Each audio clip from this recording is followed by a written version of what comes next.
Welcome to the in front of me DOOGEE V20, and I'll show you the fingerprint scanner test on that device. So I just set up my fingerprint to the scanner a couple of minutes ago, and now I'll unlock the device with my fingerprint and we'll see how fast the switcher is and does it works.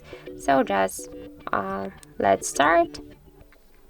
1, 2, 3, 4, 5. So as we can see, the fingerprint scanner here on the power key on our device works just correct and so fast, because we can unlock the device just less than in half of a second with the simple touch of the power key. I just not pressing it, I just simple do this by this way, just hop.